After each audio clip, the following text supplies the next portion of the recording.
ಮುಖ್ಯವಾಗಿ ನಮಗೆ ಈ ಮುಂದೆ ಇರುವಂತಹ ಸವಾಲು ಏನಂದ್ರೆ ಕೇಂದ್ರದಲ್ಲಿ ಮೂರನೇ ಬಾರಿಗೆ ಬಿಜೆಪಿ ಅಧಿಕಾರಕ್ಕೆ ಬಂದು ಕೂತಿದೆ. ಮುಂದಿನ ಬಾರಿ ಒಂದು 2 ಲಕ್ಷ ಮತಗಳ ಗೆಲ್ಲುವಂತಹ ವಿಶ್ವಾಸ ನನಗಿದೆ. ಬಿಜೆಪಿ ಮತ್ತು ಜೆಡಿಎಸ್ ಇಬ್ರು ಸೇರಿ ಎಲೆಕ್ಷನ್ ಮಾಡಿದ್ರಿಂದ ನಮಗೂ ಸ್ವಲ್ಪ ತೊಂದರೆ ಆಯ್ತು. ಈಗ ನನಗೆ ಟಿಕೆಟ್ ಕೊಡೋಕೆ ಮುಂಚೆ ಇಲ್ಲಿ ಬಹಳ ಗೊಂದಲ ಇತ್ತು, ತಮಗೆಲ್ಲ ಗೊತ್ತೇ ಇದೆ. ಕೆ ಎಚ್ ಮುನಿಯಪ್ಪನವರು ಅಳಿಯನ್ನು ಕೊಡಬೇಕು ಅಂತ ಒಂದು ಕಡೆ, ನಮ್ಮ ರಮೇಶ್ ಕುಮಾರ್ ಅವ್ರ ಬೆಂಬಲಿಗರಿಗೂ ಕೊಡಬೇಕು ಅಂತ ಒಂದು ಕಡೆ ಬಹಳ ಸಮಸ್ಯೆ ಆಗಿತ್ತು. ಇದೆಲ್ಲ ತೀರ್ಮಾನ ತಗೊಳಕ್ಕಾಗದೆ ನನ್ನನ್ನ ಒಬ್ಬ ನ್ಯೂಟ್ರಲ್ ಕ್ಯಾಂಡಿಡೇಟ್ ಅಂತ ಹೇಳಿ ಪಕ್ಷ ಘೋಷಣೆ ಮಾಡಿತು. ಅವರು ಘೋಷಣೆ ಮಾಡೋ ಅಷ್ಟೊತ್ತಿಗೆ ನನಗೆ ಬಹಳ ಸಮಯ ಇರಲಿಲ್ಲ. ಕರೆಕ್ಟಾಗಿ ಹೇಳ್ಬೇಕಂದ್ರೆ ನನಗೆ ಸಿಕ್ಕಿದ್ದೆ ಒಂದು 18 ದಿನ ಸಿಕ್ಕಿರ್ಬೇಕು. 22 ದಿನದಲ್ಲಿ ಯುಗಾದಿ, ರಂಜಾನ್ ಅದೇ ಟೈಮಿಗೆ ಬಂತು. ಒಂದು 18 ದಿನ ಸಿಕ್ಕಿರಬಹುದು.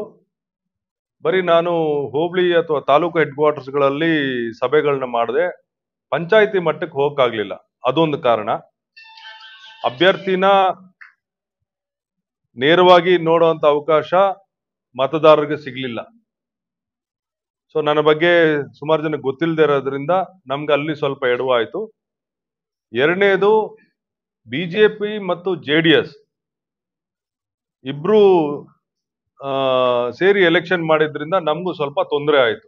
ಆದ್ರೂ ಕೂಡ ಮೈತ್ರಿ ಮಾಡ್ಕೊಂಡು ಸಿಂಗಲ್ ಅಭ್ಯರ್ಥಿ ಆಗೋದಕ್ಕೂ ಕೂಡ ನಮ್ಗೆ ತೊಂದರೆ ಆಯ್ತು.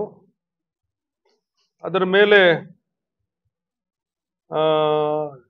ಈ ಬಿಜೆಪಿಯವರು ಮತ್ತೆ ಜೆಡಿಎಸ್ನವರು ಸ್ವಲ್ಪ ಈ ಕೋಮುವಾದದ ಬೀಜ ಬಿತ್ತಿದ್ದು, ಪೋಲರೈಸ್ ಮಾಡಿದ್ದು, ಈ ಕುತಂತ್ರಗಳಿಗೆ ನಾವು ಸ್ವಲ್ಪ ನಮ್ಗೆ ಹಿನ್ನಡೆ ಆಯ್ತು. ಆದ್ರೂ ಕೂಡ ಜನ ಕಾಂಗ್ರೆಸ್ ಪರ ಇದ್ದಾರೆ ಅಂತ ತೋರ್ಸಕ್ಕೆ ನಮ್ಗೆ 6.25 ಲಕ್ಷ ಮತ ಕೊಟ್ಟಿದ್ರು.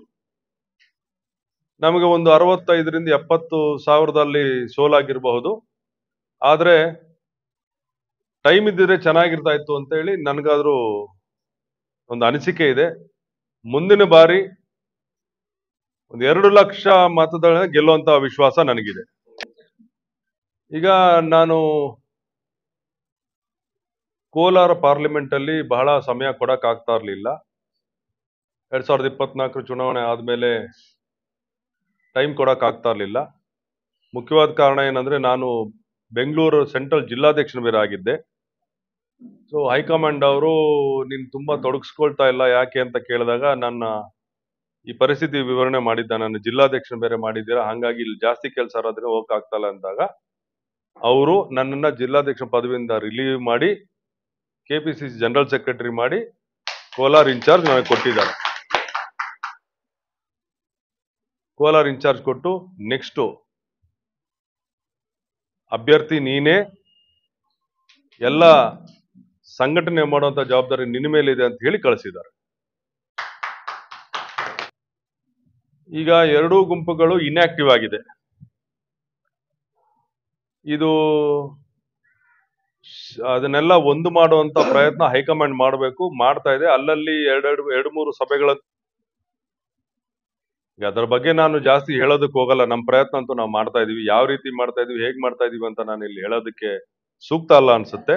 ಆದ್ರೆ ಒಂದು ಮಾಡುವಂತ ಪ್ರಯತ್ನ, ಯಾಕಂದ್ರೆ ಈ ಕೋಲಾರ ಹಿತದೃಷ್ಟಿಯಿಂದ ಎಲ್ಲ ಮಹಾನ್ ನಾಯಕರು, ಅವರೆಲ್ಲ ದೊಡ್ಡ ದೊಡ್ಡ ನಾಯಕರುಗಳು, ಅವರೆಲ್ಲ ಒಂದಾದ್ರೇನೆ ನಾವು ಮುಂದಿನ ಚುನಾವಣೆ ಎದುರಿಸಕ್ಕೆ ಆಗತ್ತೆ ಅಂತ ನಾನಾದ್ರೂ ತಿಳ್ಕೊಂಡಿದ್ದೀನಿ.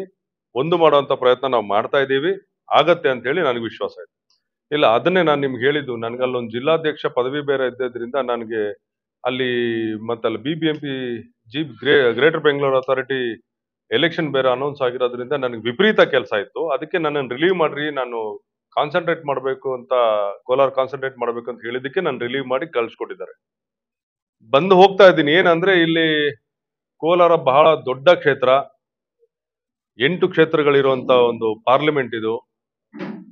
ನಿಮ್ಗೆ ಒಂದ್ ಕಡೆ ಆಂಧ್ರ ಬಾರ್ಡ್ರು, ಇನ್ನೊಂದ್ ಕಡೆ ತಮಿಳ್ನಾಡು ಬಾರ್ಡ್ರು, ಬಹಳ ವಿಸ್ತಾರವಾಗಿರೋದ್ರಿಂದ ನಾನು ಬರೀ ಆ ಮದುವೆಗಳು ಮುಂಜೆಗಳು ಅಟೆಂಡ್ ಮಾಡೋದ್ರಲ್ಲೇ ನನ್ನ ಸಮಯ ಕಳೆದೋಗ್ತಾ ಇದೆ.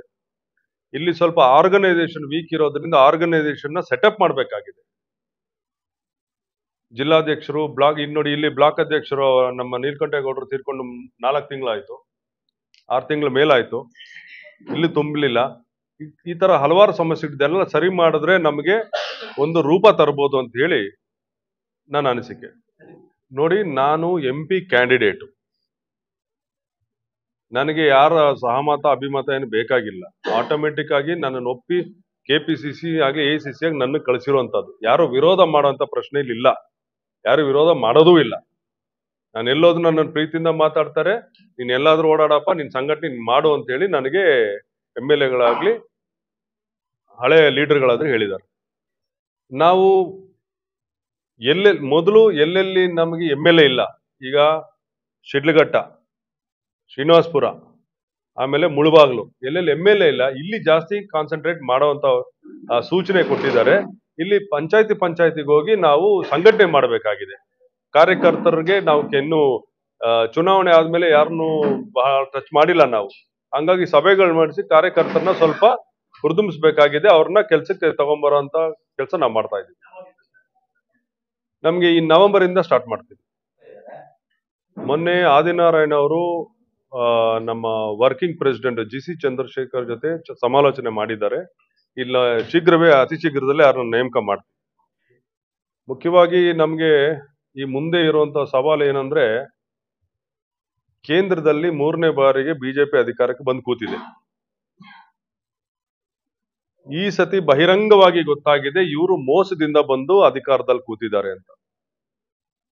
ಈಗಾಗಲೇ ಒಂದು 3 ತಿಂಗಳಿಂದ ರಾಹುಲ್ ಗಾಂಧಿ ಅವರು ಬೆಂಗಳೂರಲ್ಲಿ ಒಂದು ಸಭೆ ಮಾಡಿ ಯಾವ ರೀತಿ ಈ ಮತ ಕಳ್ಳತನ ನಡೆದಿದೆ ಅಂತೇಳಿ ಮಹದೇವಪುರ ಕ್ಷೇತ್ರನ ಒಂದು ಎಕ್ಸಾಂಪಲ್ ಆಗಿ ತೋರಿಸಿ ನೀಟಾಗಿ ಎಕ್ಸ್ಪ್ಲೈನ್ ಮಾಡಿದ್ದಾರೆ, ಯಾವ ರೀತಿ ಇವರು ಗೆದ್ದಿದ್ದಾರಂತೆ. 1 ಲಕ್ಷ ಬೋಗಸ್ ವೋಟರ್ಸ್ನ ಸೇರಿಸಿದ್ದಾರೆ ಅಲ್ಲಿ. 1 ಲಕ್ಷ ನಾವು ಸೋತಿರೋ ದೇಶದಲ್ಲಿ 25,000ದಲ್ಲಿ, ಅಂದ್ರೆ ನಾವು 75,000ದಲ್ಲಿ ಗೆಲ್ಲಬೇಕಾಗಿತ್ತು. 1 ಲಕ್ಷ ಬೋಗಸ್ ವೋಟರ್ಸ್ನ ಸೇರಿಸಿದ್ದಾರೆ. ಆಮೇಲೆ ನಮ್ಗೆ ಟ್ರೆಡಿಷನಲ್ ಆಗಿ ಕಾಂಗ್ರೆಸ್ಗೆ ವೋಟ್ ಹಾಕುವಂತ ಮತದಾರರನ್ನ ಕಿತ್ತಾಕಿದ್ದಾರೆ. ಇದ್ರ ಬಗ್ಗೆ ಸುಪ್ರೀಂ ಕೋರ್ಟ್ ತನಕ ಹೋಗಿದ್ದೀವಿ, ಆದ್ರೆ ನಮ್ಗೆ ಇನ್ನೂ ನ್ಯಾಯ ಸಿಕ್ಕಿಲ್ಲ. ಮೋದಿ ಅವರ ಎಲೆಕ್ಷನ್ ಟೈಮಲ್ಲೂ ಕೂಡ ವಾರಣಾಸಿಯಿಂದ ಅವ್ರು ನಿಂತಾಗ ಮಧ್ಯಾಹ್ನ 1 ಗಂಟೆ ಅಷ್ಟೊತ್ತಿಗೆ 1.5 ಲಕ್ಷ ಲೀಡಿಂಗ್ ಅಲ್ಲಿ ಕಾಂಗ್ರೆಸ್ ಅಭ್ಯರ್ಥಿ ಇದ್ದ. ಅಲ್ಲಿ 2 ಗಂಟೆ ಕಾಲ ಸ್ಥಗಿತಗೊಳ್ತು ಮತ ಎಣಿಕೆ. ವೋಟ್ ಕೌಂಟಿಂಗ್ 2 ಅವರ್ ನಿಲ್ಲಿಸಿ ಮತ್ತೆ ಕೌಂಟಿಂಗ್ ಸ್ಟಾರ್ಟ್ ಮಾಡಿದಾಗ ಮೋದಿ ಲೀಡಿಂಗ್ ಬಂದ್ರು. ಅಂದ್ರೆ ಇದು ಒಳೊಳಗೆ ಏನೋ ಮಾಡಿದ್ದಾರೆ ಅಂತ ಸ್ಪಷ್ಟವಾಗಿ ಗೊತ್ತಾಗ್ತದೆ. ವಿತ್ ಉದಾಹರಣೆಗಳು, ವಿತ್ ಪ್ರೂಫ್ ನಾವು ಎಲೆಕ್ಷನ್ ಕಮಿಷನ್ ಸಬ್ಮಿಟ್ ಮಾಡಿದ್ರು ಕೂಡ ಎಲೆಕ್ಷನ್ ಕಮಿಷನ್ ಅವರು BJP ಪರನೇ ಮಾತಾಡ್ತಾ ಇದ್ದಾರೆ. BJP ವರ್ಕರ್ ತರ ಜ್ಞಾನೇಶ್ ಕುಮಾರ್ ಮಾತಾಡ್ತಾವ್ರೆ. ಇದು ನಮ್ಮ ಸಮಸ್ಯೆ. ಇದರಿಂದ ನಾವು ಜನಗಳ ಬಳಿಗೆ ಹೋಗಿ ನಾವು ಎಕ್ಸ್ಪ್ಲೈನ್ ಮಾಡೋಣ. ಯಾಕಂದ್ರೆ ಅವರು ಎಲ್ಲಾ ಸಂಸ್ಥೆಗಳನ್ನು ಕೊಂಡ್ಕೊಂಡ್ಬಿಟ್ಟಿದ್ದಾರೆ BJP ಅವರು. ಆದ್ರಿಂದ ಜನಗಳ ಬಳಿ ಡೈರೆಕ್ಟ್ ಆಗಿ ಹೋಗೋಣ ಅಂತೇಳಿ ನಾವು ಪಕ್ಷದ ವತಿಯಿಂದ ಈ ವೋಟ್ ಚೋರಿ ಅಂದ್ರೆ ಮತಗಳ್ಳತನ ಇದ್ರ ಬಗ್ಗೆ ಸಹಿ ಸಂಗ್ರಹಣೆ ಮಾಡೋದಕ್ಕೆ ಶುರು ಮಾಡಿದೀವಿ. ಬೆಂಗಳೂರಲ್ಲಿ ಮತ್ತು ಇತರ ಜಿಲ್ಲೆಗಳು ಆಲ್ರೆಡಿ ಸ್ಟಾರ್ಟ್ ಮಾಡಿದೀವಿ. ಕೋಲಾರಲ್ಲಿ ಇವತ್ತು ಸ್ಟಾರ್ಟ್ ಆಗ್ಬೇಕಾಗಿತ್ತು, ಕಾರಣಾಂತರಗಳು ಮುಂದೂಡಲಾಯಿತು. ಭಾನುವಾರ ACC ಸೆಕ್ರೆಟರಿ ಇಲ್ಲಿಗೆ ಅಭಿಷೇಕ್ ದತ್ ಇಲ್ಲಿಗೆ ಬರ್ತಾರೆ ಮುಳುಬಾಗ್ಲಿಂದ ಸ್ಟಾರ್ಟ್ ಮಾಡ್ತಾ ಇದೀವಿ ಸಹಿ ಸಂಗ್ರಹಣೆ. ಯಾವ್ದಾದ್ರು ನಮ್ಮ ಪೇಟೆ ಬೀದಿಗಳಲ್ಲಿ ಎಲ್ಲಾದ್ರೂ ಪ್ರಮುಖ ಸ್ಥಳಗಳಲ್ಲಿ ಬ್ಯಾನರ್ ಹಾಕಿ ಪಬ್ಲಿಕ್ ರೆಸ್ಪಾನ್ಸ್ ಏನಿದೆ ಅಂತ ಹೇಳಿ ಎಲ್ಲರ ಹತ್ರ ಸೈನ್ ಹಾಕ್ಸ್ಕೊಂಡು ಈ ಪೆಟಿಷನ್ ಅನ್ನು ನಾವು ಸುಪ್ರೀಂ ಕೋರ್ಟ್ಗೆ ಆಮೇಲೆ ಪ್ರೆಸಿಡೆಂಟ್ ಆಫ್ ಇಂಡಿಯಾ ಕಳಿಸ್ಬೇಕು ಅಂತ ಹೇಳಿ ಒಂದು ಕಾರ್ಯಕ್ರಮ ರೂಪಿಸ್ಕೊಂಡಿದೀವಿ. ಅದು ಕೂಡ ನಮ್ಗೆ ಇಲ್ಲಿ ಭಾನುವಾರದಿಂದ ಮುಳುಬಾಗ್ಲಿಂದ ಶುರುವಾಗಿ ಎಲ್ಲಾ ತಾಲೂಕುಗಳಲ್ಲಿ ಮಾಡ್ತೀವಿ.